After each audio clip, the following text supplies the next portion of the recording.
And welcome you on into another episode of the Big Time Sports Podcast Show. It's Mitch Spinell alongside Mitchell Balla here to give you the latest in the sporting world. Mitch is going to be back here this week. Got a lot to talk about here in store. We got new rules in baseball. We've got the Cavaliers winding down their regular season with some shakeups going on in the East. We also have some big stuff to talk about in high school tournament action. We have a special guest here later on in the show. It's going to be a good one, I think. Mitch, I don't know when it's never not a good one, to be honest. But yes, I concur. I do think this is going to be a good one. Indeed, especially when we get together to talk about the latest in athletics. So we want to start off this show by thanking you guys for listening or watching here on YouTube. Be sure to like, subscribe, and hit the bell. You can also find us on Apple Podcasts, Spotify, and SoundCloud. You can also go to all of our social media pages. But for right now, we want to start off with our week opening segment this week at Big Time Sports. This is where we go over all the broadcasting you will be able to see on your local airwaves regarding big time sports and high school athletics here in the coming week. We start off here, as we usually do, with the upcoming episodes of the Big Time Sports Show, which you will be able to see here on your local listings, as well as BigTimeSportsOhio.com. You can check out on Wednesday at 7 p.m., as well as Friday at 10 p.m., the Big Time Sports Show with Mellow-Tone's Charlie Jones. He will be interviewing recently crowned state swim meet champion Lucas Lane of Dover High School. Lucas Lane obviously winning the state title for the second consecutive season. So now Charlie will be talking with him in an exclusive interview. Congratulations to Lucas on all of his success. And we have some high school postseason basketball coming this week in game broadcasts, which you can live stream on BigTimeSportsOhio.com, courtesy of the local broadcast network. On Tuesday at 10:30 p.m., and Wednesday at 4 p.m., you will see the Garaway Pirates facing off with Harrison Central in the district round. The Pirates able to get past their sectional opponents and now will take on the Huskies in the district. So you can find that game on Tuesday at 7 o'clock live stream on BigTimeSportsOhio.com. You can also check out the replays of that game on Tuesday at 10:30 p.m. and Wednesday at 4 p.m. on your local cable listings, whether you're in Stark or Tuscarawas County. You can find it on Spectrum Channel 15 or 989, as well as MCT 128, or go to WIVMTV.com. Now, you can also check out on Wednesday in the districts, New Philadelphia. The Quaker boys will take on the Muskies of John Glenn High School. The John Glenn girls making the regionals. The Muskies boys trying to get past the Quakers. That game you can find Wednesday at 7 o'clock on BigTimeSportsOhio.com. You can also find the game on Wednesday at 10:30 p.m. and Thursday 4 p.m. on replay. And then we'll have the Division I District Championship on replay on Saturday at 9 p.m. and Sunday at 1 p.m. So, Mitch, what is going on in Stark County? I know we got one game here listed. We have a very special guest coming up on the Big Time Sports Show. What you got? Well, starting with the Big Time Sports Show, Mitch, we have Percy Gardner, former Major League Baseball pitcher, who will be hopping on the Big Time Sports Show with Joe Dunn. You can watch that Thursday night at 7:30 p.m. and Saturday morning at 8:30 a.m. And then, Mitch, you mentioned that district championship game for Division I.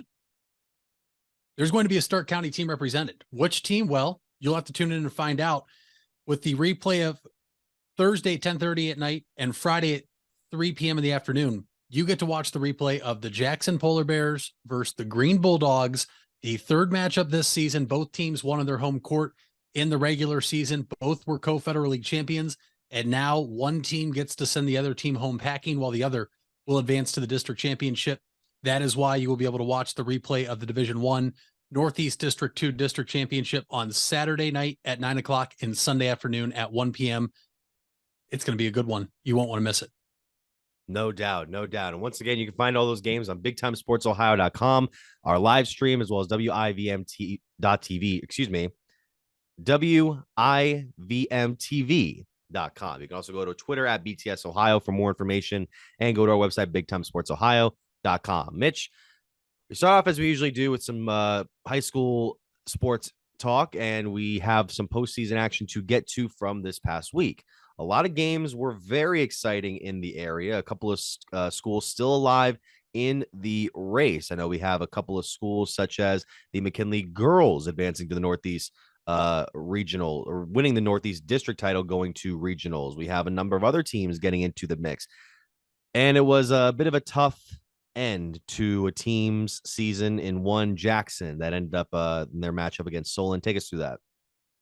Yeah, so the Solon Comets and Jackson Lady Bears took on each other in one of the three district championship games. Mitch, Jackson played pretty well in the first half. They actually led 12-11 at the end of the first quarter, 24-20 heading into the halftime locker room. And even leading by 4, their top 2 players in Lauren Pilata and Lena Patabanla being held to 4 points in the first half. These are 2 guards. Well, Patabanla, a forward who also handles the ball, that combined for about 30.5 points per game. So heading to the locker room, Jackson had to feel great about where they were, knowing they had only combined for 4. Solon's defense was able to keep them quiet, though. Patabanla finished with 9. Pilata held scoreless, who was trying to play through an injury. Jackson had some big contributions, but none were big enough to outweigh the barrage of 3-pointers that Solon poured in the third quarter, hitting 6 3-pointers. You had Lance for Solon hitting 3 straight 3-point baskets in the third to give Solon the lead right back. It was just a tough game for Jackson. Solon, Mitch, is the number 1 seed for a reason. There was a lot of anticipation around this game because of the first time the two teams met up, and it really delivered. It's just the fact that in the fourth quarter, Solon outscored Jackson 10-5, and all the points for Solon came from the foul line.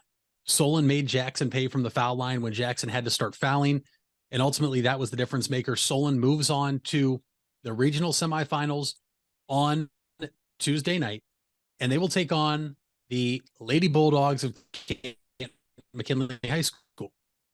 Canton McKinley defeating Walsh Jesuit, their lowest point total of the season of 8 points in the district championship. Mitch, McKinley is as hot as anybody. This is a team that caught fire midway through the season and never let up. They came all the way back to clinch a share of the Federal League title with Green, and now they will play Solon. And Mitch, this is going to be a fast-paced game. Solon loves to speed up teams. They like to play full court, man-to-man press, and they like to get out and run. Well, so does McKinley. There's a real good possibility that this game between McKinley and Solon is very high scoring, or, Mitch, there's a possibility that it's very ugly because of how many turnovers both teams can force from each other.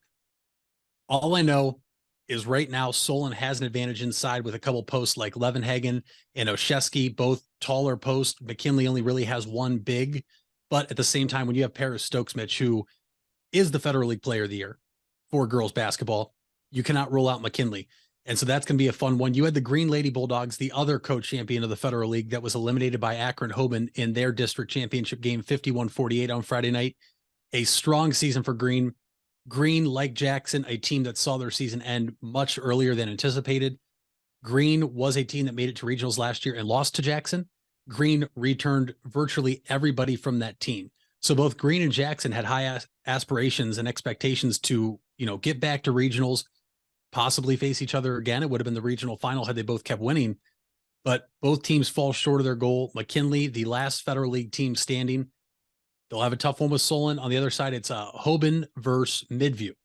And so that's going to be a big one. And one of those 4 teams, Mitch, is going to the state Final Four. Which team? We'll have to wait and see. No doubt. No doubt. A number of games that we will be getting to, obviously, this week. We mentioned on This Week in Big Time Sports. On the Tuscarawas County side, a lot of boys teams still alive among the IVC specifically. You have teams like Malvern who were able to win this past week in the sectional round. You also had Highland winning over Monroe Central. I should mention that Malvern beat IVC foe Ridgewood in the sectional final. You also had Garaway returning to the districts after blowing out Coshocton in their game, while Strasburg, a team that I don't know if many team people expected to end up out of the sectional round, but they ended up beating Bishop Rosecrans on the road the other night. So now they will face the top seed in the Division 4 round, the River Pilots, in that one on Tuesday. Should be a good one. We also have, as you mentioned before, the Stark County games. And then on the girls' side, the Highland Hawks beating the top seeded River Pilots in the Division 4 East District. So now the Hawks will go play at Pickerington North High School against the Southeast 2 District champs. We also had John Glenn rallying and stunning West Holmes in overtime. The Division 2 District Finals, the Muskies were down 9 points going into the fourth quarter. So then they force overtime late. They outscore the Knights in the final period 14-7 to advance their second consecutive regional tournament appearance. So now they will head to Zanesville for this coming Tuesday's regional semifinal start time around 8 o'clock. It's going to be a good one here in the postseason. Obviously, basketball is getting down to its point. We also have some other postseasons to talk about. The sectional wrestling tournaments were just held at Sandy Valley and Claymont High Schools. A number of those teams were competitive. Obviously, the Cardinals placing a top 5 finish in there as well. I believe it was a number of other schools. You had Malvern in the mix there as well. A couple of Minerva wrestlers over on the EBC. So it's a very interesting period for these guys to get back to Columbus potentially over at Value City Arena. You also had, of course, I mentioned Lucas Lane winning the swim state meet state champion in his event. So congratulations once again to him. You can find him on the Big Time Sports Show this coming Wednesday, talking to old Mellotones. So now, Mitch, this was a very fascinating story that broke on Friday afternoon, if I'm not mistaken, maybe Friday morning. It was the report that I actually reached out to both athletic directors from Akron Hoban and Akron St. Vincent St. Mary's, and they confirmed that for the first time since 1995, the Hoban Knights will not play the St. Vincent St. Mary Fighting Irish in their annual regular season rivalry football game, known as the Akron Holy War. This doesn't mean they couldn't meet at all. Potentially, they could still meet in the Division II, Region 5 playoffs, but they've decided to halt the rivalry, specifically St. Vincent St. Mary's. There was some talk early on as to what might potentially have been the cause of this. I mean, there was some talk about how, one team wants to get away from the other because Hoban has done very, very well against the Irish as of lately. They've won their previous 11 consecutive games against St. V's, including 3 playoff games. They beat them twice this past season. But there was a report from Nate Ulrich of the Akron Beacon Journal that surfaced this past weekend that reportedly the Holy War stoppage stemmed from a St. Vincent St. Mary's coach, or St. Vincent St. Mary's accusing a coach of improper language. It was Hoban President Chris DeMauro saying that Hoban will contemplate whether it'll play St. Vincent St. Mary's in other sports beginning in the next school year. It's a very fascinating development, and one that I'm kind of surprised. Whatever was allegedly said had to have been so bad that you're stopping an entire relationship ish between two rival schools. Mitch, I hate that we're talking about this because these are adults making decisions where kids are playing. And you mentioned it's the Akron Holy War. Obviously, there's a Holy War farther north between St. Ignatius and St. Edward's. And I only bring that up because St. Edward's has been rolling St. Ignatius recently. Those two teams are still playing. Right? No, I'm talking St. Ed's Ignatius. There, you're good. But Ed's has been rolling Ignatius, and there's been no word about that rivalry stopping. To your point about Nate Ulrich and his report, I totally get it. Listen, we're not there. We're not on the field. We're not on the sideline. We aren't going to speak on if it's true or not. On the other side, yesterday I listened to Andre Knott on the Really Big Show. He's live in Arizona covering the Guardians, but Andre Knott is a St. Vincent St. Mary alum who has played in this rivalry before. This isn't the first time this rivalry has stopped for a little bit, Mitch. He was told part of the reason, now this goes back to your Nate Ulrich report, is St. V's was tired of getting their butt kicked, realistically. Right. The athletic department, athletic directors felt it was embarrassing for how much they were getting beat by Hoban, and it wasn't really close. Last year they played a game. It was close through 3 quarters before Hoban broke away. And obviously, Mitch, we know right now Hoban is one of the top Division II football programs in the state of Ohio. How many times have we had to mention them going to champion or Final Four? They're almost a year. But for me personally, and there's been a lot of debate recently on other shows and in the media about the basketball setting that we see. And, some teams getting beat by 80 points in the opening round and, they shouldn't let those teams play. You learn a lot of adversity through sports. You grow from the adversity in sports. And there's never a gimme in high school sports, right? There's upsets everywhere in professional sports, collegiate sports, but high school sports, Mitch, is really the biggest wild card of them all. And now you're potentially taking this out of the hands of kids. Now, listen, if a coach did say something like the report says, which we don't know what the coach would have said, I totally get that. And that coach should probably be looked into if it is true. I just have a problem when it's adults and departments that are not playing on the field that decide what's best for the kids without consulting the kids sometimes. Obviously, this rivalry can come back. I think it will come back in due time. Maybe not next year. Maybe it's in 10 years. We're talking about this and reading about it that the rivalry is back. But I personally don't like it. If it is because of the comments, I get it. But if it's strictly because of the results on the field, I don't like it, because to be the best, you have to keep playing the best. And although it's not pretty right now, it ultimately could benefit you down the road, in a few years. I'm reading this one post here from the Beacon Journal, and it was the following was a text of the Letters School president, Leo Highland, sent to St. Vincent St. Mary's alumni. And this might be one of the colder lines here. If I can just get this thing here, it says, "It is true that St. V's is non-renewing an expired contract for 2023 only. However, due to our disappointment in resolving serious concerns raised with their administration in our conversations over the past 14 months, the Hoban football program has lost its privilege to play St. Vincent St. Mary's in the 2023 regular season." Do you ever think, Mitch, if these two teams ever end up meeting back in the postseason, that line is going to come back and Hoban fans are going to use that against the Irish faithful? Because I mean, that's like, I know I don't think he was trying to make it out to be like, oh, we're above all this, but that I can easily see somebody like putting that on a sign or cheering that in the student section. That's one of the icier lines I've seen from a administrator in the past 5-10 years.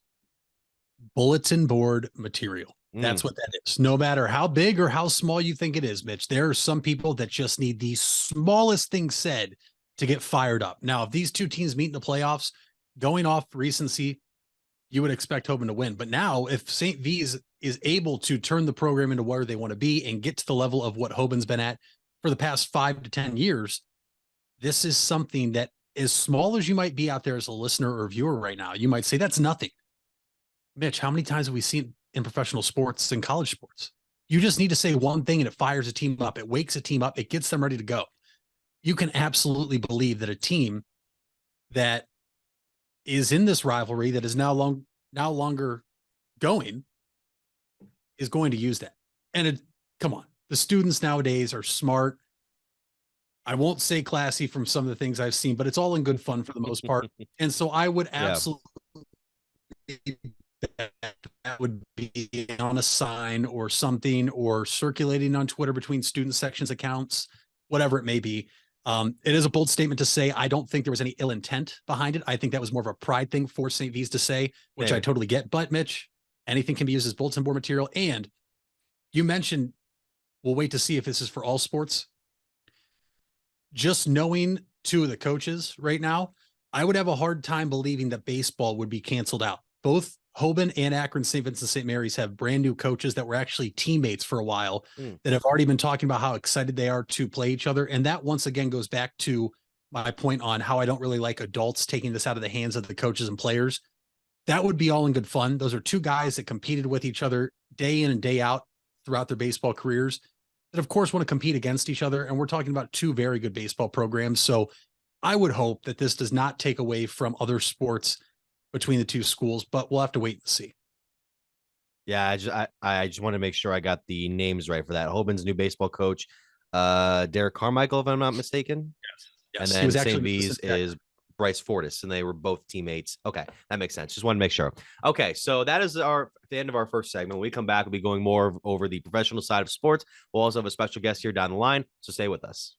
Hey there, folks. This is Mitch Spinell, and I want to give you guys a quick message regarding 988. If you don't know what 988 is, it was created to make it easier to remember how to get help in the event of a mental health or addiction crisis. This is different than a medical, fire, or police emergency where 911 should still be called immediately. 988 connects you with Stark County's Crisis Center, which is equipped to help people in emotional distress or experiencing a mental health or addiction crisis. So remember, 911 for medical, fire, and police emergency help, and 988 for support in overcoming a mental health crisis in Stark County. Buying a home has never been so affordable with record low interest rates. Hartzler's Quality Housing is ready to put over 40 years of experience to work for you. Family owned and operated since 1978, Hartzler's has a wide selection of model homes on site with a knowledgeable team to help make your new home a reality. Open 6 days a week, visit them off I-77 in Dover or online at hartzlers.com. Hartzler's Quality Housing. Quality from start to finish. You deserve the best. And at Ferris Chevrolet, Buick, Cadillac, Toyota, that's what you get.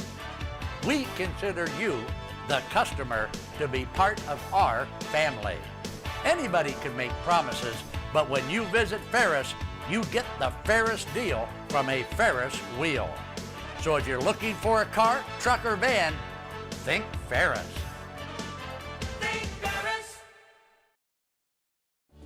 You invest a lot in your home and vehicle purchases. Van Nostrand Young and Associates want you to feel secure should anything happen to those investments. We partnered with providers like Grange Insurance and other industry leaders to be sure you're presented with the most complete coverage to fit your needs. Because we're not only here to protect the items you invest in, we're here to protect your future as well. Call Van Nostrand Young Insurance in North Canton at 330-497-1867. We all have 206 things in common. Our bones keep us up and moving. And we at Cleveland Clinic Union Hospital care about every single one of them. From the tip of your finger to a brand new hip, our orthopedic experts will keep you going while keeping you safe. For every break and breakthrough, for every bone and joint, for every care in the world. Get the care you need when and where you need it. Visit unionhospital.org. Wendy's without the Wendy's app is like Nugs without the sauce. Or a Frosty without the fries. Or a hamburger without the fresh beef. No! Level up. Get the app to order ahead, order delivery, earn free food, and get app-exclusive offers. One app, all the Wendy's. Offer for a limited time at participating Wendy's. Terms apply. App registration required. Fresh beef available in the contiguous U.S., Alaska, and Canada. Vive Auto Sales, located on West High Avenue in New Philadelphia and Cleveland Avenue in Canton, is a used car dealership committed to getting financing for everyone. We give every customer that walks in our showrooms a prime buying experience, no matter their credit score or financial situation. Current inventory can be viewed at www.wefinancenow.com. Check out our Facebook pages for the most up-to-date information about upcoming events and promotions happening at Vive Auto Sales. Back here on the Big Time Sports Podcast Show, Mitch Spinell and Mitchell Ballard here to give you the latest in the sporting world. Mitch, before we get to the Cavaliers, there was a story that kind of crept up on us yesterday that I wanted to address in the football world. We may get back to football at some point because there's another story I wanted to talk about. But there was a report from of all people, not Adam Schefter, not Ian Rappaport. It was Ken Prendergast of Neotrans. He reported that the Haslam family has concluded that First Energy Stadium is beyond renovation and that it was quickly and poorly built, may not be affordably retrofitted with the upgrades that they want for a potential new stadium. And there was a report that they might want just a regular like dome stadium. And I'm very curious as to what their thinking is behind that. Not necessarily thinking it's an awful idea, because I've said for a while now that I think the Browns should look into trying to find a multi-purpose venue that can not only suit the football games, but also some other stuff as well. But having it a full-on dome in an era now where it seems like we're past the closed dome, the arenas in favor of retractable roofs and adjustable stadiums. I don't know. This doesn't seem like that would be the right fit personally, but I know with the weather, the way it kind of works in Cleveland, it kind of just feels like that would be the safest choice if you want to make sure that you can get these games and events in. But I don't know. This kind of feels like you could still have a stadium like this in the summertime in the wide open air and with fresh natural grass. Because apparently the talk is they want to get turf in there as well. And we know all the players now think about turf. I've gone back and forth on this. And to be honest, I just want whatever's going to help the team win. It used to be, let's play in an outdoor stadium. These teams that come up here can't compete. And honestly, Mitch, it's been the complete opposite. The Saints this year in negative 15-degree weather. The Raiders a couple of years ago when it was basically another hurricane and they came in here and beat Cleveland. Even Arizona coming here in late October, November before and beating the Browns handedly. I am all for a retractable roof because I still like having fresh air come into a stadium. I get what the Haslams and the owners of the Browns want to do. Mitch, that stadium gets touched 8 to 9 times in the fall and winter. Now, obviously, it's a little different this year because there was hockey games, and that was an awesome experience. You need to put something in Cleveland that can be used year-round. You can still hold concerts in there. You can still do your monster, whatever it is, the monster trucks that are coming in August, I believe, of this year. Final Four, a Super Bowl. The women's Final Four is coming to Cleveland in a couple of years. Maybe you can get that back eventually. I got to see Lucas Oil Stadium in person in 2020 or 2021, excuse me. And with how they would do the tournament, it was awesome. They turned a football stadium into 2 basketball courts. One side would be used. They'd clear out the arena or stadium. The other side was another court that would be used for the next game. It was awesome. I'm leaning towards a dome. I hope it's a retractable roof, but now with the Haslams being involved with the Milwaukee Bucks, it's come about that how much is the city really willing to pay in taxpayer money and help them build a new stadium? Obviously, they're helping the Guardians in their stadium renovations at Progressive Field. The Haslams have already come out and said they are not going to pay for everything to be done. They also have this plan, Mitch, to redo the area around the stadium, which the potential in that is huge, right? Because when you go down to First Energy Stadium, there isn't anything around it, right? The closest bar is the Winking Lizard right there, or other bars farther down the line that you go drink at and go to, or the Muni lot. People, they're not getting rid of the Muni lot, right? That there's nothing in there that said that. I would like to see them keep the stadium around where it is right now, Mitch. But if we have to move it to Independence, that's not that big of a deal. It really isn't. It's still right there. An extra 10, 15 minutes from downtown now? There's still plenty of places to go and drink. I'm all for getting a open or a dome stadium, hopefully with a retractable roof, though. Yeah, that's what I was wondering. And I was going to ask about where you would have the stadium, because there was a Scuba Steve on Twitter ended up putting a joke out there yesterday that it was he put a map picture of where South Park is down south of Cleveland, the South Park Mall. And apparently there was I had talked to some people being like, oh yeah, that's where the stadium was supposed to go back in 99. And I was like, really?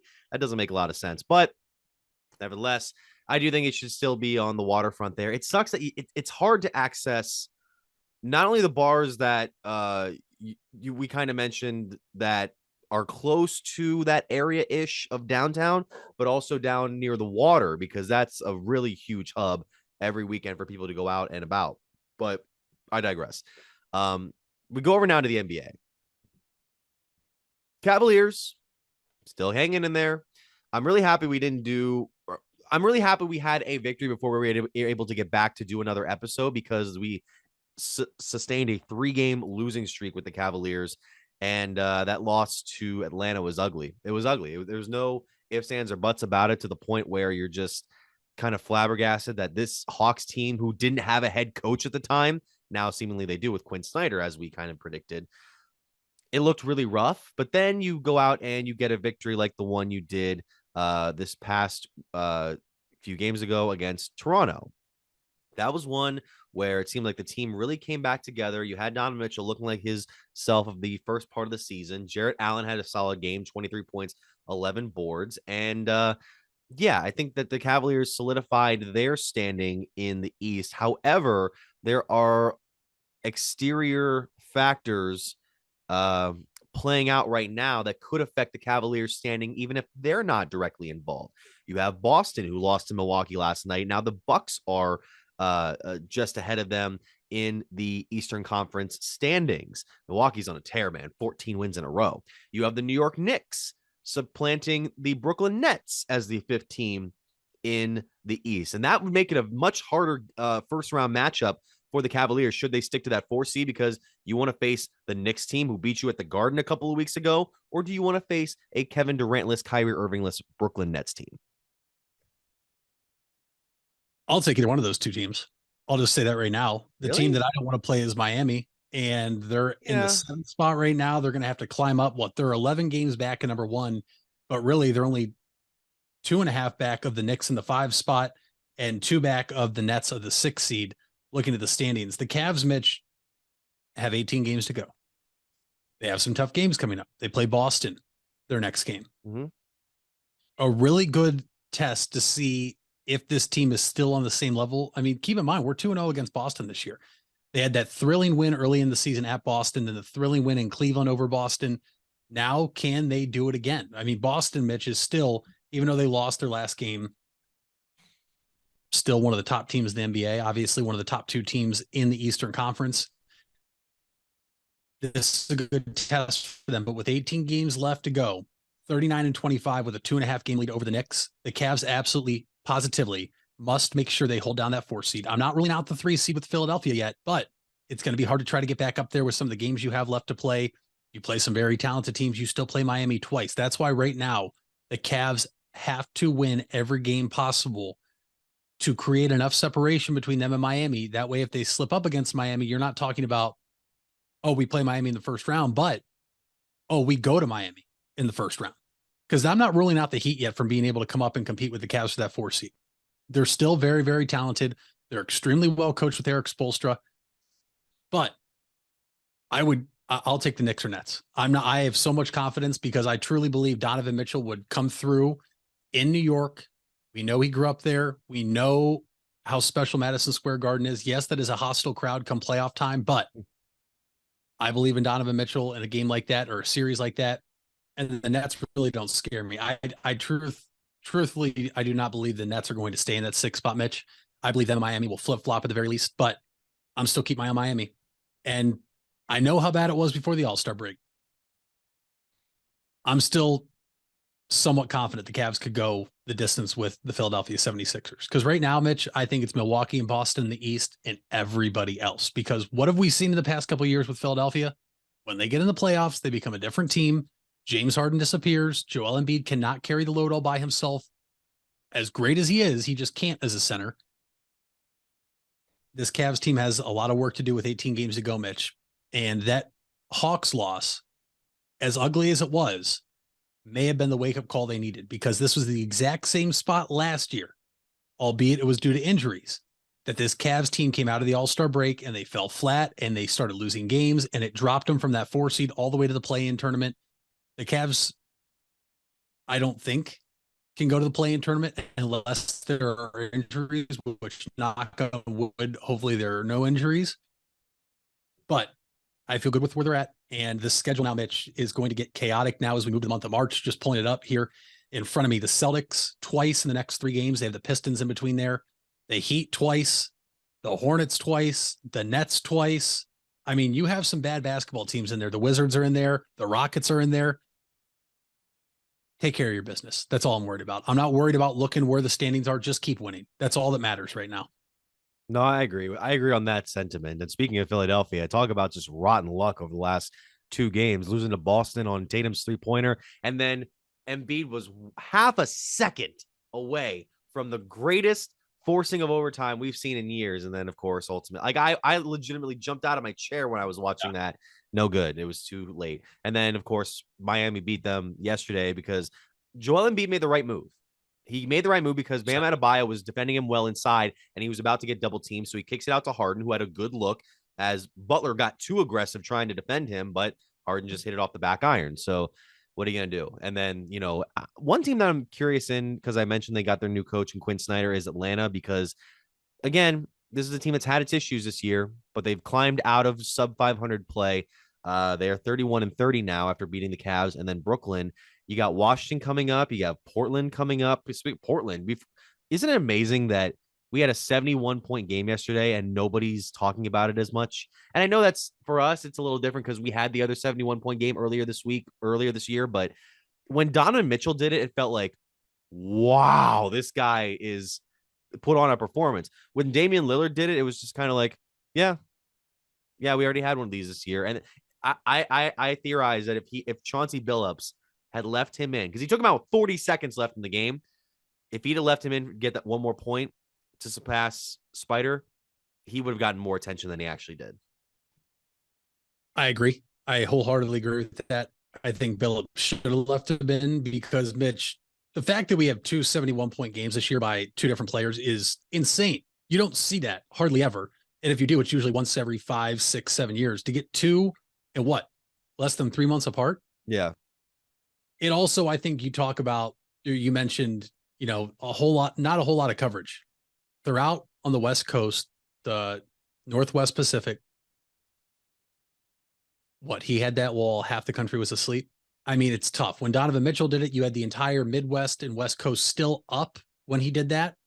But at the same time, the Blazers just are not on the level the Cavs are on right now in terms of being relevant with their record and playoff positioning. But Mitch, I love Dame Lillard. I love him. And for everyone that's like, you need to get out of there to get a championship, Dame Lillard made a great comment the other night. And if you haven't seen it, just go look at it. The whole grass isn't greener on the other side. He mentioned Russell Westbrook with no shade to be thrown. Obviously, we know Russ went to Houston, then Houston to Washington, now Washington to the Lakers, Jazz for a quick second, now with the Clippers. This is a guy that Dame said is a Hall of Famer. He is an MVP. But once he left Oklahoma City, it just wasn't the same. I think if Dame went anywhere, Mitch, he would be the same great all-time player he is, obviously on the All-NBA 75 list, but doesn't mean he's going to have the same amount of success personally that he has right now. And he wants to win one in Portland. Now, is that going to happen? I don't think so. They're going to have to make some drastic moves here in the next few years because Mitch, Father Time is undefeated and Dame Lillard has been in the league for a while now, but I love Dame Lillard. He absolutely deserves to be on the All-NBA 75. I know some people still say he shouldn't be, which is hilarious. He is one of the greatest shooters. Think about this. If we didn't have Steph Curry, we would be talking about Dame Lillard being one of the best shooters of all time with how limitless his range is. And for him to score 71 the other night was awesome. And he's just a great basketball player and great person. Absolutely. Absolutely. I mean, and you mentioned Father Time. Father Time is undefeated. Seeing LeBron limp off that Lakers game against Dallas and then hearing from Shams Charania that he might miss multiple weeks now with a foot injury. I mean, this is where it gets rough. This is where the Lakers season goes down the drain because at this point, I can't imagine with where you are in the standings, you're 12th and you're half a game out of that last playoff spot. Even if you get in, there's very, very little for me to anticipate you can take on a Warriors or a Jazz or even a Timberwolves or a Pelicans. This is tough. This is just a tough break for an already wild season in Los Angeles. Yeah. I hate that you mentioned Father Time, LeBron in the same sentence because now it's finally starting to look. The man that could never get hurt, Mitch, is hurt for his second time in LA of significant injury. Obviously, the first time he missed the remainder of the season. Hopefully, there's optimism that he can be back before the end of the season. But now you're asking perhaps Anthony Davis to carry your team, and we know you can't really count on him because of his injury history. Hopefully, that's different. But they're only 2 games back of the 6th seed, which is crazy. There's still an opportunity for them to get in the play-in tournament.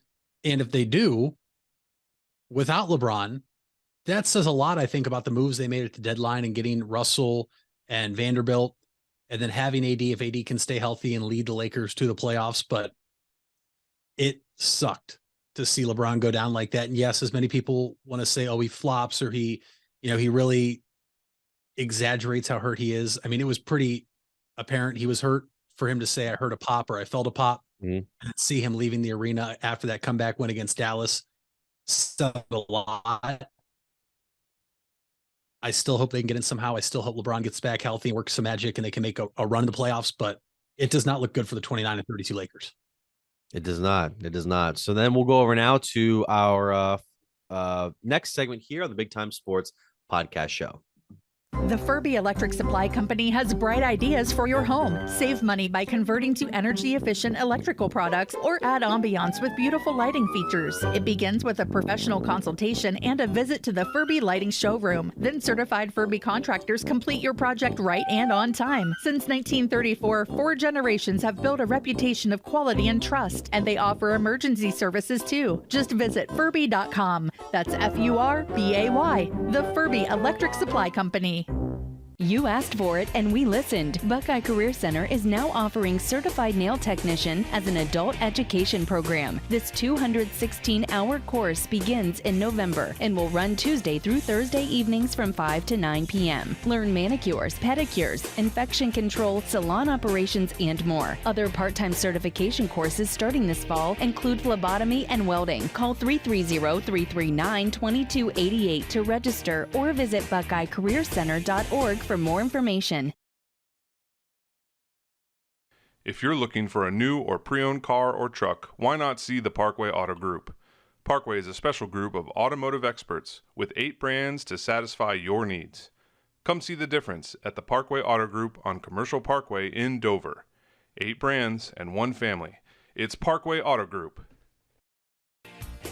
Fall is in the air and part-time career enhancement courses at Buckeye Career Center are on the horizon. Registration is now open for Introduction to Beekeeping, Basic Small Engine Repair, and Sign Language. These part-time offerings run on Tuesday evenings and begin in November. Let Buckeye Career Center help you learn a new skill or advance your current skill set. Call 330-339-2288 for more information or to reserve your seat in one of these or our other part-time classes.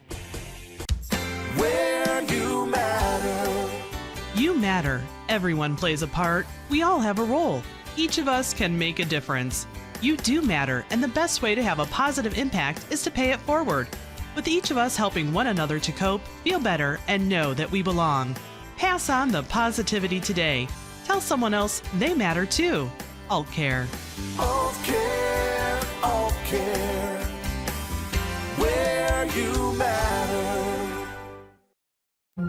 We all have 206 things in common. Our bones keep us up and moving. And we at Cleveland Clinic Union Hospital care about every single one of them. From the tip of your finger to a brand new hip, our orthopedic experts will keep you going while keeping you safe. For every break and breakthrough, for every bone and joint, for every care in the world. Get the care you need when and where you need it. Visit unionhospital.org. And welcome you back here on the Big Time Sports Podcast Show. And it is now time to bring in a special guest to the show. He is one of the members of Spire Academy's basketball program, and he is headed to Cleveland State here in the fall. It is alongside with a career at Shaker Heights. It is Daniel Young. Thank you so much, Daniel, for taking the time to join us today. Thank you for having me. Well, Daniel, I mean, it's safe to say you guys have had a pretty impressive season at Spire so far. You guys end up posting 30 wins on the season, winning the first ever Ohio Prep Conference regular season title, and you're entering the LPC postseason as a #1 seed in the tournament. So when you look back at this year where it's your post-grad season coming off of 4 years at Shaker Heights, I mean, what has this season been like, man? What has the growth been like? What has your relationship with the players and coaching staff been like? And what has your time in Geneva been like? It's been fun. It's been a hard-working journey. It's been a lot. It's been a lot of ups and downs with each other. I'll say just connecting with them, all players from different walks of life, from different states, different countries. So just gelling together in a short span of 7 months, because we only have 7 months together. Usually, like in college or high school, you have about 4 years with somebody else, but we only have 7 months. So I'll say just building that bond, just being around each other all the time in Geneva, because it's not much to do, and just constantly working out with each other and just having fun.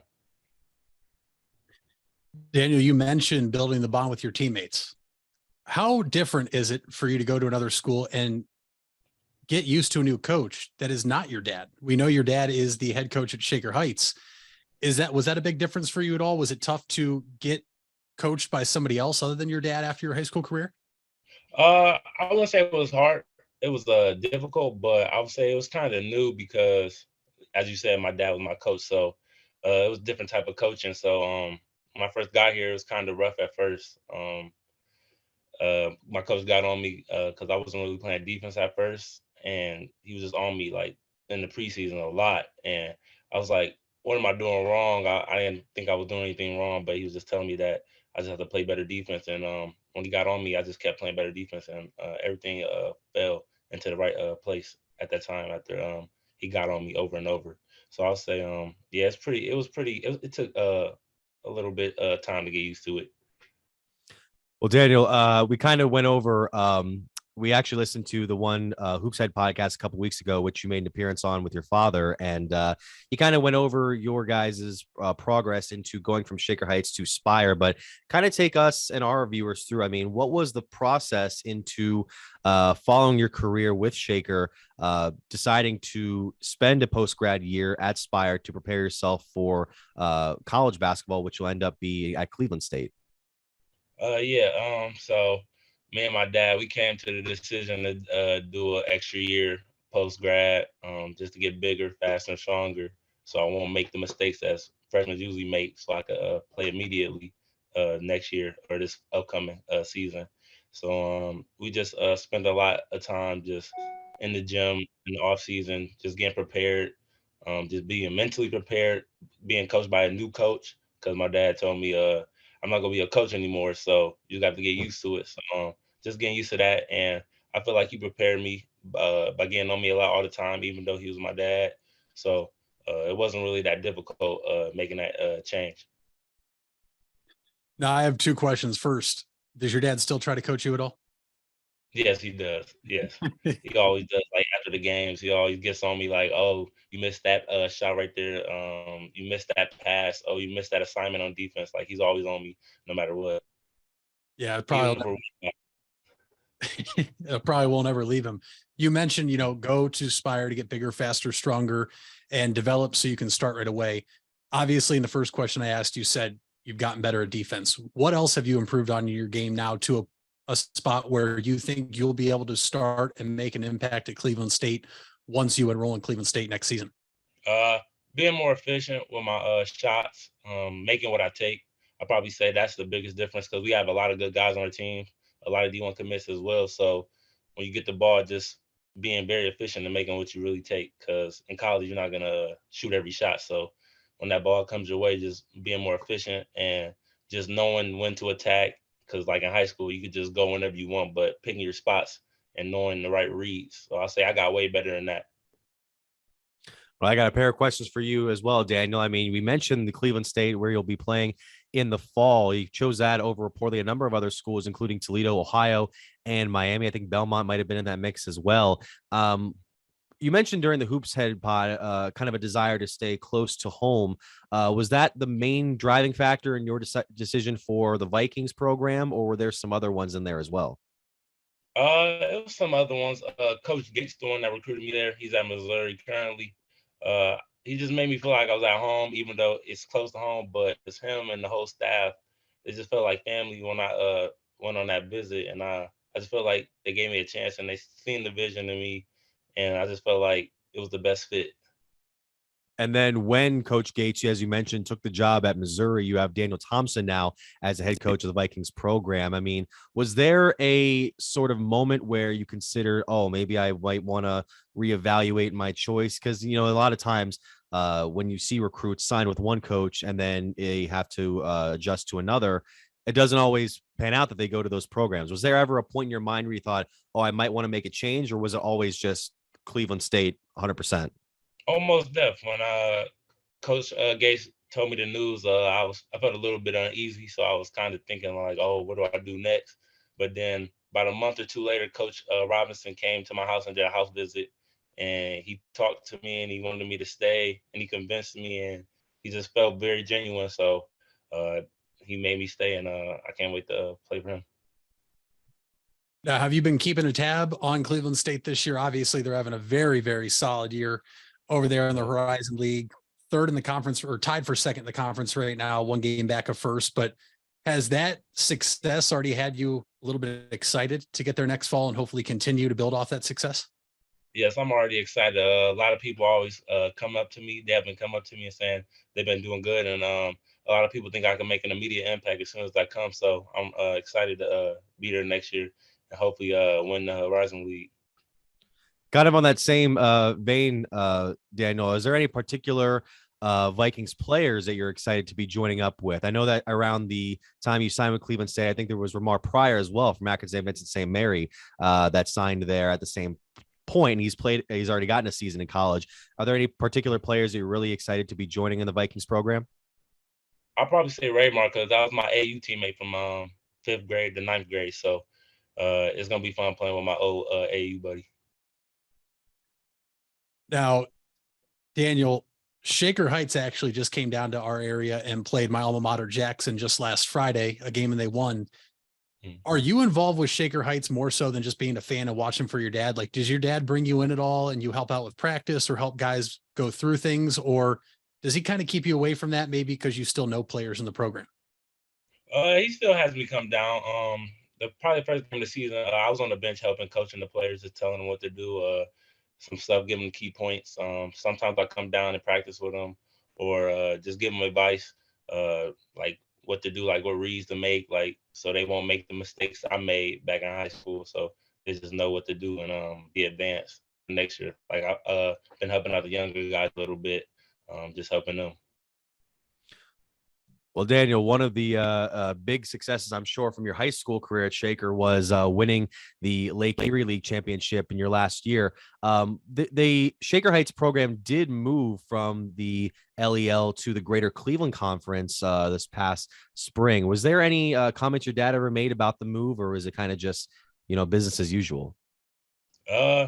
He told us that last year. He said this year, currently was going to be the last year being in the LEL. They were going back to the GCC. So we already knew it was in the works. So we were just prepared for it. He was prepared for it as well. Now, so Shaker. Oh, my bad. No, you're fine. Oh, yeah. And so in the LEL, he told me this was my last year. So he wanted to go out with a bang. And we did that. And we won the LEL. Now, Shaker has some pretty notable alumni, yourself included, but along the likes of Terry Rozier, Kid Cudi, MGK, Paul Newman, and you've referenced Terry Rozier and some things we found. Is that a player you look up to or try to model your game, or do you model your game after anybody else, whether it's college or personal basketball? Yeah, I try to model my game a little bit after Terry. He comes down from time to time in the summer. I had to work out with him this past summer, him and Derrick Jones and Kyra Lewis for the Pelicans. And he just gave me advice, and I asked him, what do I need to work on till I get to that level? And he said, in the NBA, they really look for if you can shoot a deep ball three. So working on extending my range from three. And if you can hit a shot, you'll make a lot of money in the league. And just trying to pick his brain a lot and just playing against him and working out. That's a different type of level I'm trying to get to. And I try to model my game. I'll probably say Russell Westbrook, like attacking wise, like getting to the paint and his mentality just always going hard. I always admired that. And a little bit of Trae Young. I watch Trae Young a little bit. You mentioned Trae Young there. We got a couple of questions as well that aren't just all about, you and you're playing basketball. I mean, what did you think of the Hawks ended up signing Quinn Snyder to a deal? You think the Hawks can turn it around before the start of these playoffs? I think so. Quinn Snyder's a pretty good coach. If I'm familiar, he was at Utah right before. Yeah. Yep. He signed. So yeah, that was a good signing. So I think they'll do pretty good for the years to come. Now, we also have on here that you believe that Xbox or PlayStation is a vital part of a man's childhood. Which side of that are you on? Are you team Xbox or team PlayStation? I'm PlayStation. I've been PlayStation since a little kid, so I got a little PlayStation. Yeah. What are some of the games you really like playing on there? I like playing Madden. I'm really good at Madden. I'll say that. I like playing Call of Duty. A little bit of 2K. I used to play 2K, but I'm over it right now. I don't really like it right now. Yeah. And I used to, back in the old days when I was younger, NCAA football was my favorite game of all time. So can't wait for that to come back next So that should be fun. Which variations do you remember? Which variations of NCAA football, like the cover athletes or anything that you had? I had the one with Barry Sanders and RG3, and then the one with Denard Robinson. Those are my two favorites. Yeah, those are my two favorites. Those are classics, man. That's cool. I really like that. I wanted to talk about you with this one because I saw a couple of tweets you liked and retweeted. Are you a Cincinnati Bengals fan, perchance, or do you just kind of like some of the players on that team? Oh yeah, I'm a Bengals fan. I've been a Bengals fan since AJ and Andy Dalton. Yep. Yeah. So with that, I wanted to ask you, what do you think is going to be the situation involving wide receiver T. Higgins? Do you think there's going to be a trade in the mix? Do you think they're eventually going to give him his pay? Because there's a lot of guys on that team that are very good that still are going to be trying to get their money soon. I feel like it would be dumb to not re-sign them or extend them. So hopefully they extend them.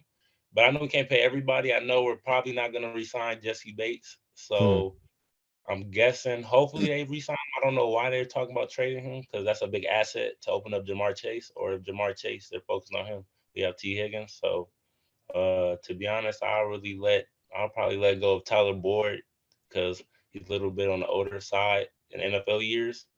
But hopefully we keep T. Higgins. Daniel, my last question for you, and I like to ask basketball players this. You say you model your game after some, doesn't necessarily mean that's your favorite player. But when it comes to the all-time debate that everyone likes to talk about, the GOAT, who is your GOAT in terms of basketball? I got to say LeBron because I've seen him play. Like, I haven't seen Michael Jordan ever play, so I can't say he's the GOAT.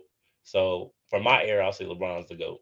Because I've seen him play live, seen him on TV, 3-1 lead, came back. So I got to say LeBron.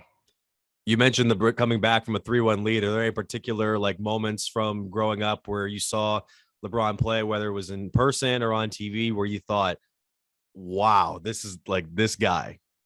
I'll probably say, I think I was in 7th grade or 8th grade when they played the Wizards and Kevin Love threw that full court him, and he did a fadeaway on the wing and hit the backboard. I was like, what? And then I'll probably say the one, I think they're playing the Pacers. He got it in the middle of the free throw line and did a fadeaway. It was like unreal. I was like, yo, nah, he's that guy. So I would say that, Quite amazing stuff. And well, Daniel, we really appreciate you taking the time to join us here today. And we wish you the best of luck, not just with this upcoming tournament play, but obviously your upcoming career with Cleveland State. And who knows where that goes moving forward. But thank you once again for joining us, man. Thank you. Thank you, Daniel. And that's all we have here for this segment of the Big Time Sports Podcast Show. We'll be back right after this. Hey there, folks. This is Mitch Spinell, and I want to give you guys a quick message regarding 988. If you don't know what 988 is, it was created to make it easier to remember how to get help in the event of a mental health or addiction crisis. This is different than a medical, fire, or police emergency where 911 should still be called immediately. 988 connects you with Stark County's Crisis Center, which is equipped to help people in emotional distress or experiencing a mental health or addiction crisis. So remember, 911 for medical, fire, and police emergency help, and 988 for support in overcoming a mental health crisis in Stark County. Are you trying to increase your speed, quickness, vertical leap, and agility? If so, NST Sports Performance is for you. NST trains athletes ages 5 through pro. NST designs each program specific to the athlete's needs, goals, and sports. For more, visit nstsports.com. Locations in North Canton and New Philadelphia. It's nstsports.com. It takes a lot of practice to have a winning team. Albin Title has over 100 years of combined experience handling real estate, title, and escrow transactions. They serve Tuscarawas, Stark, Carroll, Harrison counties, and more. So choose Albin Title for your next home refinance, sale, or purchase. They'll get it done quickly and professionally. Contact Albin Title at 330-334-5800 or visit their website albintitle.com. Let them put their experience to work for you. Hard work is something you're accustomed to. Van Nostrand Young understands that principle. Our access is achieved with organizations like Grange Insurance. Safety and prevention specialists utilize our VanCan assessments process to ensure that you and your colleagues are in the best hands. You want the safest environment for your business, and we can guide you there. Call Van Nostra and Young Insurance in North Canton at 330-497-1867. If you're purchasing a new home, the team at Hartzler's Quality Housing is here to help. Take advantage of record low interest rates to make your new home a reality. Locally owned and operated since 1978, Hartzler's Quality Housing has the experience to guide you through the process. You'll find a wide selection of model homes on site to fit any budget. Open 6 days a week just off I-77. You can also visit them online at hartzlers.com. Hartzler's Quality Housing. Quality from start to finish. You deserve the best. And at Ferris Chevrolet, Buick, Cadillac, Toyota, that's what you get. We consider you, the customer, to be part of our family. Anybody can make promises, but when you visit Ferris, you get the Ferris deal from a Ferris wheel. So if you're looking for a car, truck, or van, think Ferris.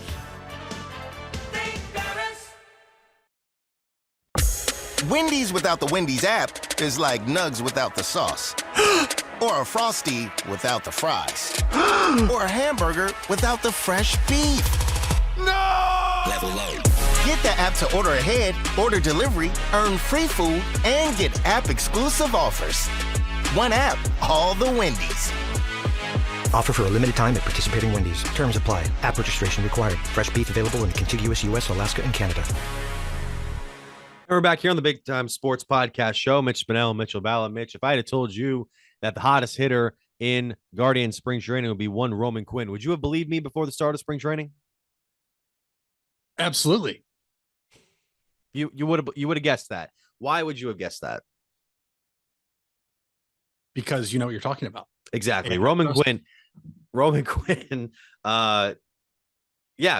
has been one of the hottest stories of Guardian spring training. 2 games into this past spring. In his first 5 at-bats, he has 3 home runs and 6 RBIs. So obviously, you know, a lot of talk has been about him lately. We'll see where it goes down the end of spring training, let alone the regular season. But I thought he was an up-and-coming rookie. I did not realize he had been in the league since 2016. He'd spent some time in Philadelphia as well as other places. But it's very interesting to see him be developing along this Guardians team. Right now, seems like they're off to a pretty decent start. I mean, you take some of the action that you've been able to see from Cleveland so far this spring. What have you been kind of taking from it?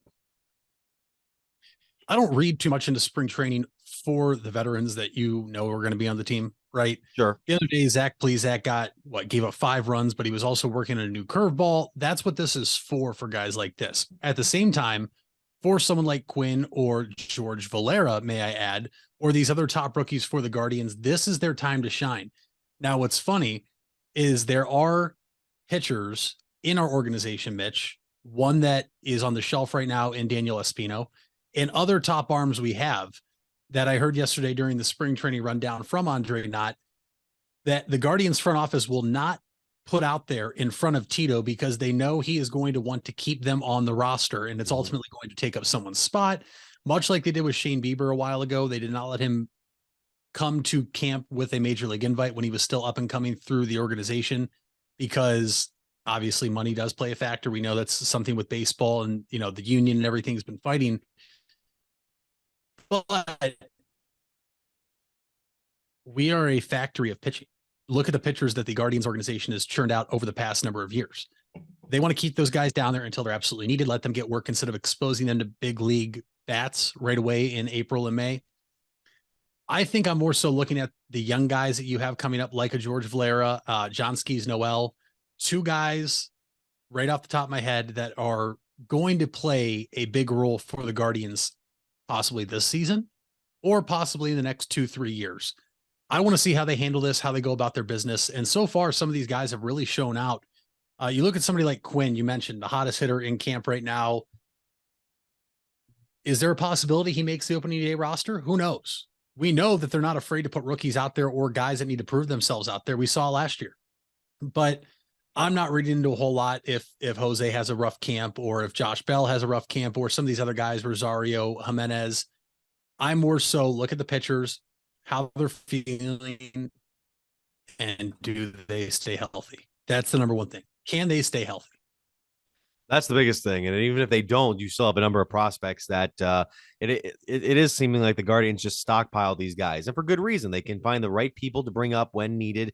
And a lot of them can develop into quite quality ball players. We saw that last year, the likes of Oscar Gonzalez in the mix. Who'd have thought he would be a significant part of the team before the start of the 2022 campaign?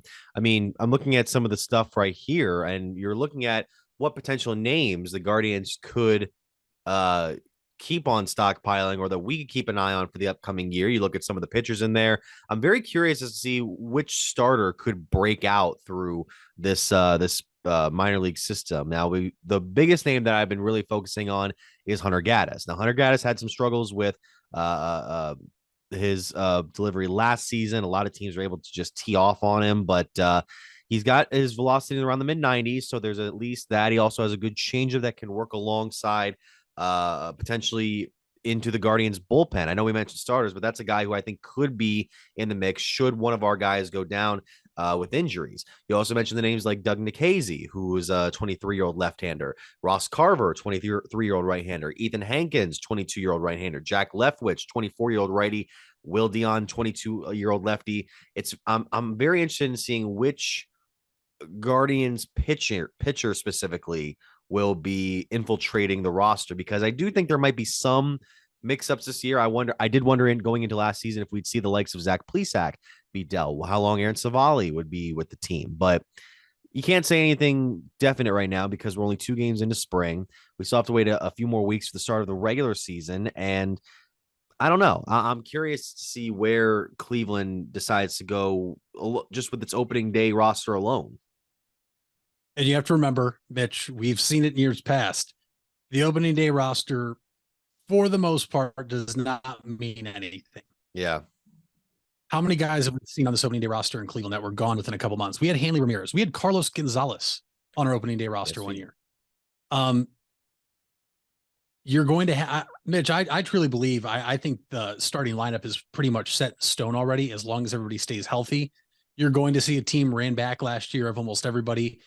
Insert Mike Zunino into the starting catcher role. Bo Naylor will be the backup, I would assume. Maybe he gets the start.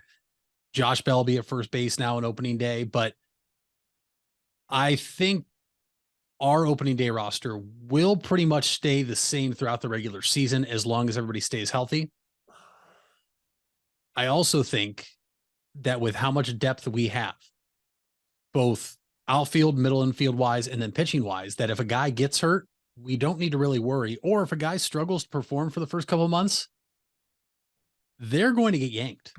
I think it's safe to say someone like Aaron Savali or Zach Plesac, Mitch, who, yes, this goes bigger than performance or deeper than performance. We know he's had some off-field antics. We know he's not Tito's buddy.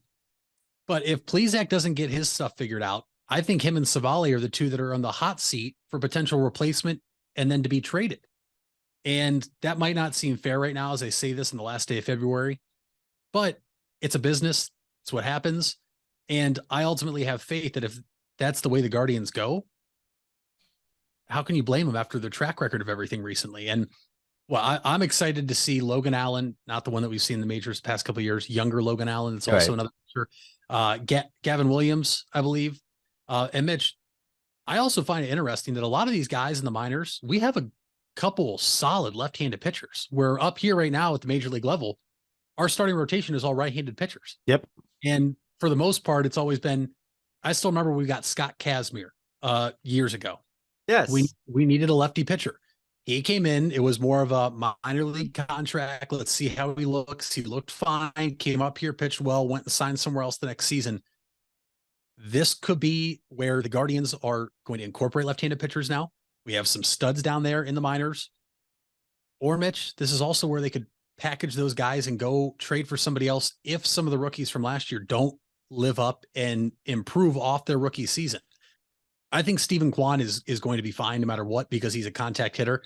I think everyone's biggest question is Oscar Gonzalez because he's so big, because we know he has the potential for power. We know he can put the ball in play like the Guardians want to do. I'm not as worried as other people, though, Mitch, because the shift is gone. And now some of those other hits that you saw from other players last year that would have a shift on, like an Andres Jimenez, are going to get through. Jose Ramirez is going to only benefit more from this because they would put a shift on the right side of the infield when he was hitting left-handed. That's gone now too. Oscar Gonzalez may be the same way with how the infield positioned him. Maybe it wasn't a full-blown shift, but maybe they can't rotate as much as they want to the left side. If they thought he was a pull hitter, he went backside a lot last year. Oscar Gonzalez is the player to watch to see if he can stay with where he was from his rookie year into his sophomore season.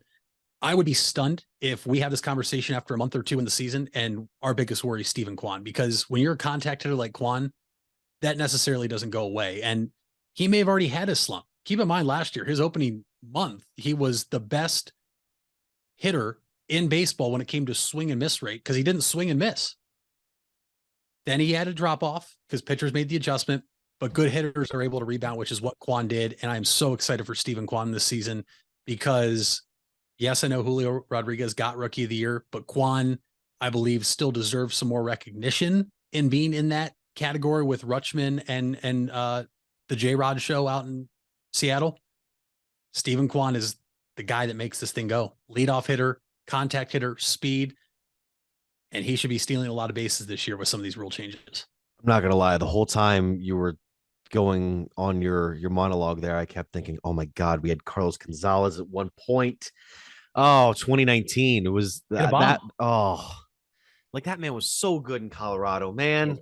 And that's what you mentioned, Scott Kazmir. That was the year where the Indians made all those signings of not just Nick Swisher and Michael Bourne, but also a bunch of minor league and cast-offs. It's like, oh yeah, Jason Giambi, yeah, let's get him. Daisuke Matsuzaka, yeah, let's get him. Scott Kazmir, sure. Scott Kazmir is the one I couldn't believe resurrected his own career, became an all-star with the Oakland A's again.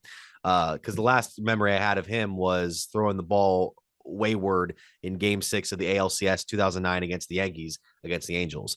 But as far as those MLB rules you talked about, we're 2 games into, 3 days in, I should say, to the new rules being showcased, and we've already had the pitch clock rule affect the final outcome of a game. I didn't think we'd get this early into it. I know you mentioned before there was a college game, and no, this was the first one where everyone took notice. It was that Braves-Red Sox game that ended in a tie because the batter did not approach the plate in time. The umpire had to call it. The league even came out and said, like, that was the right call to make. It's just, it's fascinating now that we have to, not that we have to, but it's fascinating that call now can happen, can affect the outcome of a game, to where if you're batting with 2 outs in the 9th and the bases are loaded and you're not careful with 2 strikes, you can just be called for a 3rd strike and you got to walk back to that dugout, not realizing that you had to approach the plate in time, or it's vice versa for the pitcher. Even, you know, you might get called on a game winning balk and you didn't even approach the mound. That's what's crazy about it. But a lot of people have been raving about the fact that games seem to be having some fat trim from them. I mean, the average I've seen was about 2.5 to a little less than 3 hours. So it's still doesn't make them like the most in and out games you could see in sports, but they are a step forward from the potentially 3.5 to 4 hour slogs you might see from a scoreless game or a blowout. That's what I like about it. I've seen some pitchers even really rave about it. Max Scherzer says they get to kind of control the pace of the game, and that's really cool for them. I mean, what are your takes on what we've seen from the pitch clock in these first couple of games? Well, let's ask Max Scherzer again once he gives up a triple in the right center field gap and has to back up 3rd. And as soon as he gets the ball, the clock starts and he has to get right back on the mound and throw while his heart rate's up. Let's ask him then, because in spring training, this is low stakes environment. You know, Mitch, people are a creature of habit. I'm sure you have your own habits. I have my own habits, and people really don't like change. The MLB didn't change one thing with bigger bases. The MLB didn't change 2 things with no shifts. They didn't change 3 things with the pitch clock, or 4 things with a hitter's clock, or, oh, wait, no, it was 5 things, because now you also can't pick off as much or else it's a balk. To change all that in one off season and put it all in at once, it's going to be ugly baseball. Teams are going to win and lose games in the first couple months of the season because of these rule changes. And I hate what's going to happen? Now, obviously it's a ways away. They could get back into, a habit of things as this goes on, but could you imagine tied game, bottom of the ninth, Jose Ramirez up, bases loaded, 3-2 count in the ALDS at home, and he gets rung up because he wasn't in the box in time? Mitch, I think the fans would storm the field. I think they would attack the umpires. They've implemented way too much. And pitching, yes, Scherzer likes to, like he said, he likes to pretty much say they dictate everything. You have to be able to flush your mind, right? Playing baseball, it's one pitch at a time. That's how it always is. As a hitter, all right, cool. That strike got called. All right, cool. Let me step out of the box, compose myself, get my heart rate under control, and flush it on to the next pitch. You don't have that much time anymore. And neither does a pitcher. And so my whole thing with giving up a triple into the right center field gap, obviously a pitcher has to back up third on that. If the ball trickles away, he's running, his heart rate's up, he gets the ball, boom, clock starts, get back on the mound, let's go. You're asking a lot out of players, especially veterans that aren't used to this. It's not going to be fun right away. I personally don't like they put them all in at once. That's my original point. I love the bigger bases. I don't think that's a bad change at all. I kind of think they needed to be a little bit bigger. But to implement all this at once is going to be chaotic at times. I think there's going to be people that are kind of confused at times. I just hate it because I truly believe that pitcher should be able to take his time on the mound. A hitter should be able to step out of the box when he wants to compose himself, because the higher stakes you go, your heart rate picks up. You need to be able to take a deep breath and collect yourself. And now, a lot of people don't even know this new rule exists, Mitch, that you get 2 pickoff attempts to a base. If you are after those 2 and you throw over again for a third time and you're unsuccessful again, it's a balk. That runner moves to second. If there's any other runners on base, they move up a base 2. Right. The MLB wants to see steals increase to create more play in the game and more suspense. I get it, but come on. What are we doing here? Yes, I agree. It's egregious when a guy throws over 6 straight times, especially if it's somebody that has no speed that's not going anywhere. I get that, but it's too much at once. It really is. And you're going to see teams win and lose games early on in the season because they're not used to these rules. It's basically giving the runners the green light because that they're not going to throw over. I get that. I do like, however, that they're trying to implement or incentivize stealing bases in that, because that's part of what makes baseball quicker. It makes it more exciting. It makes it more appealing to the eye.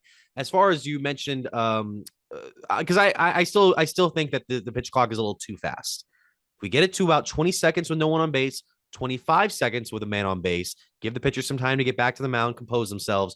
That, I think, would be more natural than what we're seeing right now, where it's definitely quicker paced. And I can kind of appreciate that, but it still kind of feels like it's like, okay, pitch. All right. Pitch. Okay. Pitch. Okay.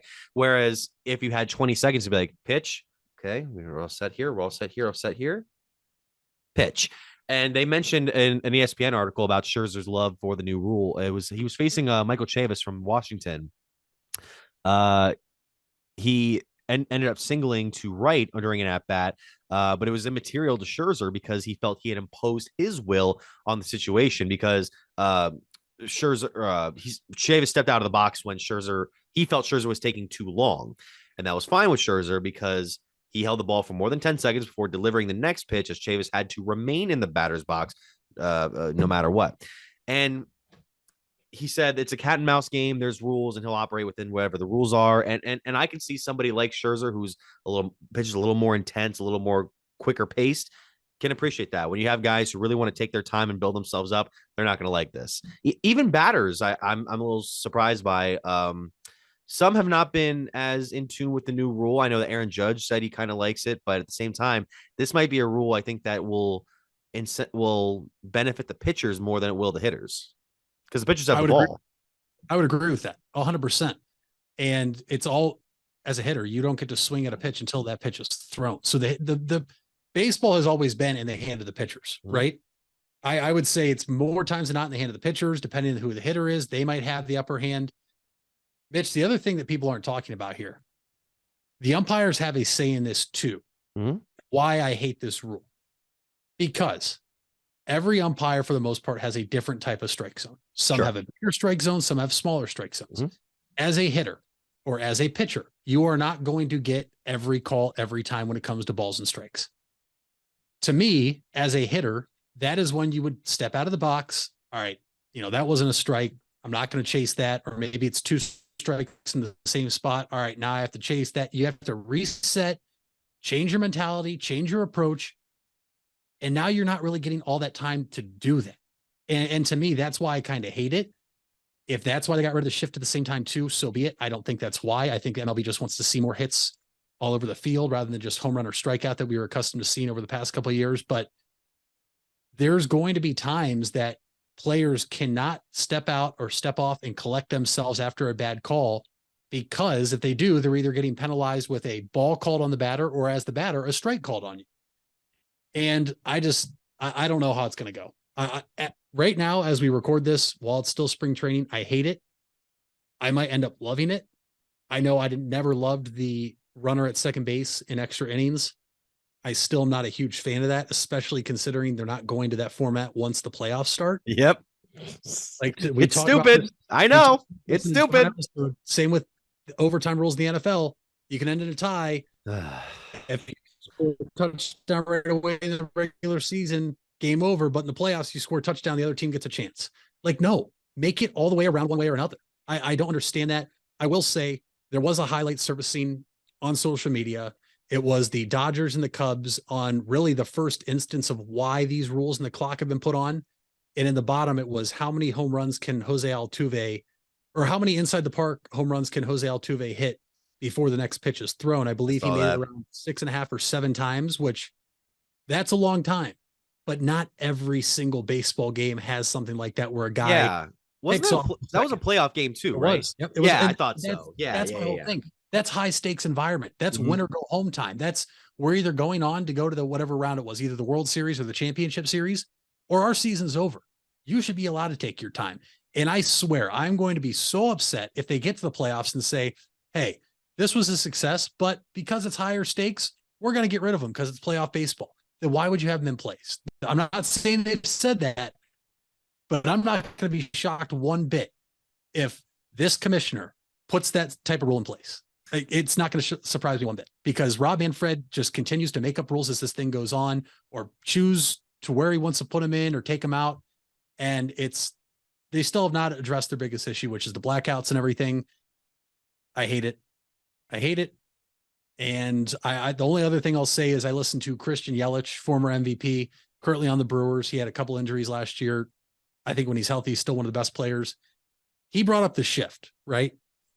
You now have to have 2 infielders on the same side of second base. Yes. All times, feet on the dirt. He mentioned that he thinks there are going to be teams that try to get around this. He mentioned, like I've mentioned to you and other of my friends before, teams might move a third outfield or move their outfielder over into shallow right.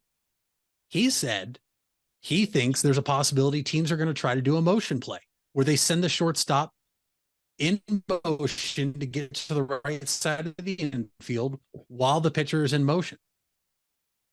There's nothing against that. And to be honest, the team he pointed out to try it didn't surprise me at all. He said it'd probably be the Tampa Bay Rays. And honestly, I think that's a great team to pick to try something like that.